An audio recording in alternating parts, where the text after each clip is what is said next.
Hi, I'm Ina de Vries. I'm a counseling psychologist and a wellness coach. Welcome to Well at Life, where we focus on your overall well-being so that you can do well at life. Our video series now moves into the social wellness dimension, and here we're going to look at ways in which you can strengthen the bond with yourself, your family, and your friends. Now, wouldn't it be wonderful to have a friend who's always ready to be with you, who's always willing to listen and really make an effort to understand you? And wouldn't it be amazing if this person has your best interest at heart and really accept you for who you are, warts and all? You do have someone like that. It's that very nice person looking back at you in the mirror. Unfortunately, we don't always realize how happy and lucky we are to have a friend that's on standby 24/7. But if you realize that you are the only person in the whole world that's with you forever, who's never going to leave you, and did you realize that you were by yourself right from the beginning of this journey that we call life, and that you're going to be there until the very end? Now, wouldn't it make more sense to really invest to have a happy and well-rounded friendship with yourself, where you have a loving and supporting relationship? And wouldn't it be nice if you can really get to know this person and really appreciate this person? Well, let's talk about 8 very great ways in which you can become your own best friend. But it's going to take time and effort. So yes, the first thing that you have to do is to create soul space. Now, this can be anywhere at home. It can be outside in your garden, or even if in your garage. It can be your spare bedroom, or a quiet place in your bedroom, even your bathroom. Anywhere that you can have some private space and that you can have time to spend by yourself, with yourself. Now, what you can do is you can decorate this space in any way you want. Just make it as comfortable as you possibly can. You can bring in objects that have special meaning to you, like candles or an inspirational book or a quote or a poster, even a painting. Photographs are wonderful to put in your soul space. Anything that really makes this feel comfortable and like your own private sanctuary. Now you have to really make an appointment with your soul. And this I mean literally.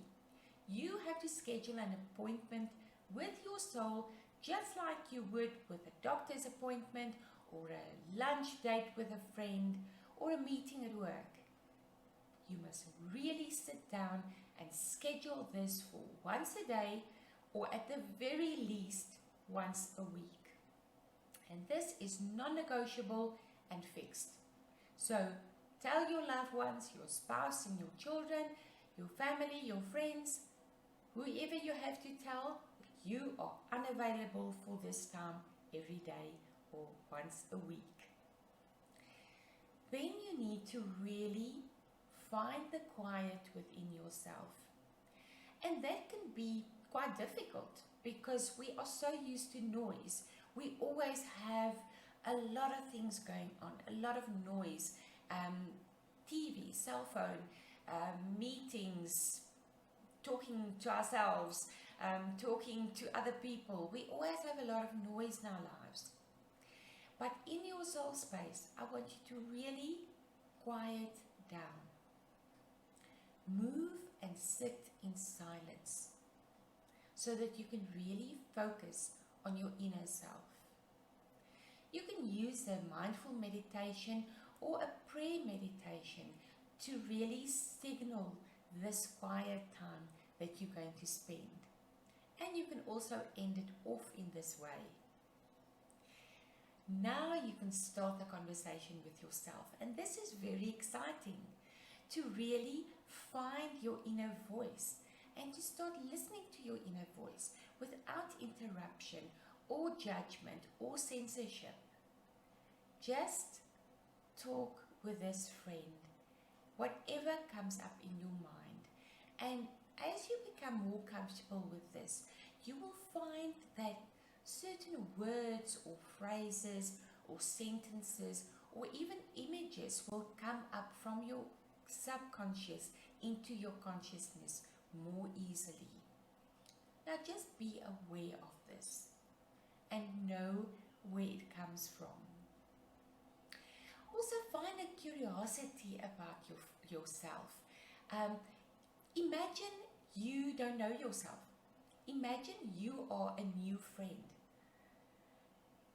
Have you ever met someone and really realized, oh, I have a connection with this person.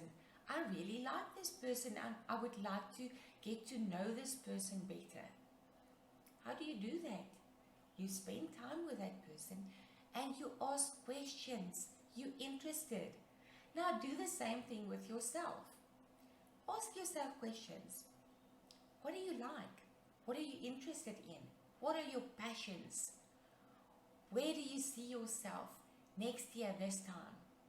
Just get the conversation going with yourself and see where it goes. Then also verbalize your wants and needs. And here I really want you to say this out loud. Really verbalize what it is you want and you need in your life. I want you to start the sentence with I want, I need. And practice this a few times. Because the more you do this and the more you become comfortable with really expressing your wants and needs, it will be much easier to ask and receive that from yourself and also from others. I also want you to daydream. I think we don't daydream enough. We're so cemented in reality and in logic that we don't make time to just daydream. Now your soul time is perfect time to daydream about yourself, about your future self, your present self, things that you would like to be and see and express and experience in life.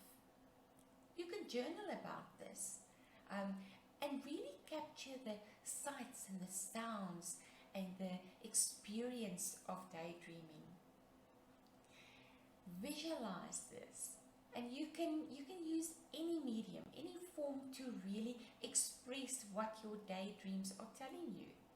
You can do art journaling or writing journaling. You can write a poem or a rhyme, a lyric. You can make a collage.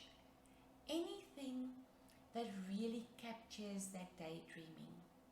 Because daydreaming is wonderful to ignite your imagination and really wake up your creative brain, which you will start using in other areas of your life as well. And then please, I just want to beg you, leave your thinking brain out of it. Just switch your thinking brain off, because overthinking and rationalization is really the death of your soul time. So just be with yourself in a non-judgmental way. Don't try to analyze or rationalize your inner experiences. Wonderful things happen when you befriend yourself. You learn that you can really accept yourself and have compassion for yourself. As you spend time in self-discovery, you will really learn to have more acceptance and tolerance for who you really are as a person. You will get a clearer picture of you, the real you, not just your weaknesses or your failures or things that are wrong in your life, but really also your strengths and your gifts and your talents, the things that make you unique and that really the things that you are good at. Yes, and you will find that you have more compassion for the things that you went through in your past and the things that you are going through in your current life. You will also find that spending time by yourself makes being alone not so scary, because now you really have time to just focus on yourself, and this can be quite liberating. And the bonus is that the more time you spend with yourself, the more time you spend in excellent company. Of course, it can also help you to feel more independent. Because as you spend time with yourself, as you get to know yourself better and you learn to rely on yourself more, this will free up that unrealistic expectations and dependencies that you might have on other people. And it also frees up your mind so that you don't think about others and how they perceive you and how they look at you. You think more of how you can be kinder to yourself. What can you do for yourself and by yourself? And this, of course, will have beautiful results in your relationships with other people as well, because as you free up these expectations and dependencies, other people will also want to be near you and to spend time with you. And of course, the biggest thing is that as you get to know yourself and your true worth, you really learn to trust yourself. They always talk about finding your true north. Well, this is it. This is the way to find your true north. But like I said, it's going to take time and it's going to take effort. But just believe me when I say you are worth the effort and the time. So start putting that in. And just the last note. And I've heard this so many times. People saying, oh, me time. Where do I find time to have me time? You know what? Make the effort. It's worth it. You're worth it. So really find that time. Invest in yourself. Because this doesn't make you selfish, and it doesn't mean that you're neglecting other people. The contrary is true. The more you care for yourself and the more time you invest in really having a good relationship with yourself, this will really reflect in your relationships that you have with other people. And it will teach you to care for other people as you would care for yourself. So yes, I'm excited for you. I'm excited for this journey that you're going on.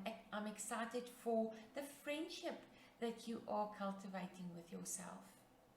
So until we chat again, please keep safe and keep well.